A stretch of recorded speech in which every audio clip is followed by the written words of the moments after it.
Have you ever been stuck in a Midwest goodbye? You've invited someone over, the dinner's been served, you've played a few hands of sheep's head, and you're staring at the empty dessert plates and coffee cups. Your guests said they had to get going over an hour ago, but for some reason, they're still talking about the weather, the proper length to cut your grass, and whether or not the Miz is gonna throw out his shoulder before the Brewers get into the playoffs.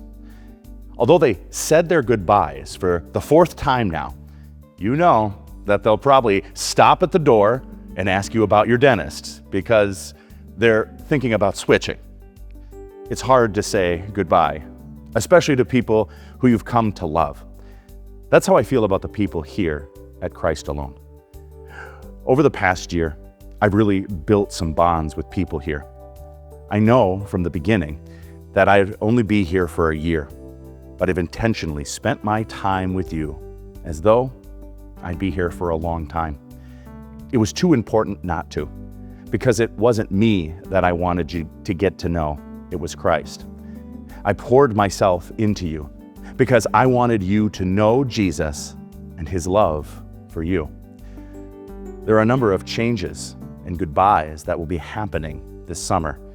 It's important to recognize that these changes are good. You can cherish the past, but don't let it get in the way of the future.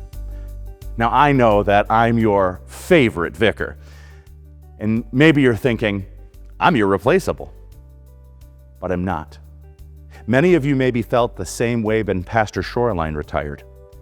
I speak for him and every other worker who has had to leave your midst.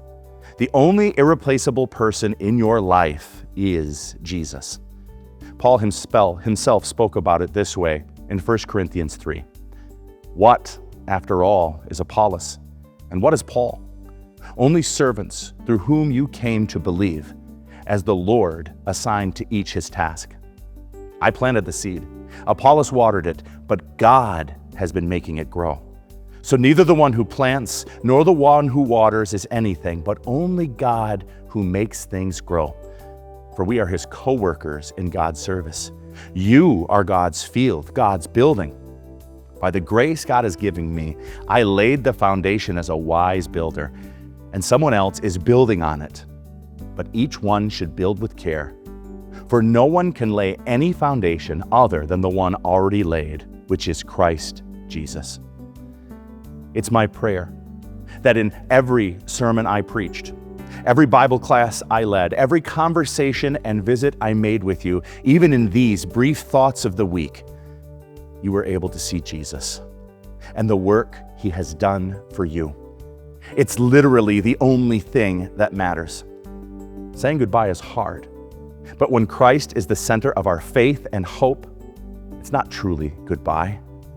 It's see you later, either in this life or in the glory of God when Jesus comes in all his might and power. I'm going to miss being a part of the ministry here at Christ Alone. God be with you, friends. Say, you think the Packers got a chance in the postseason this year?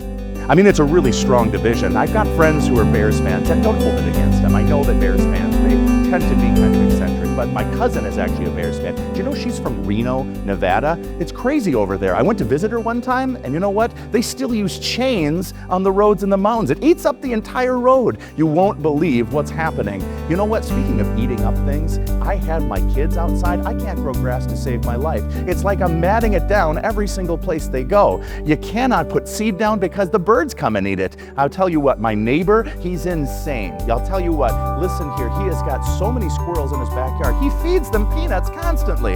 It's a nightmare and a headache every chance that I get. But I'll tell you what's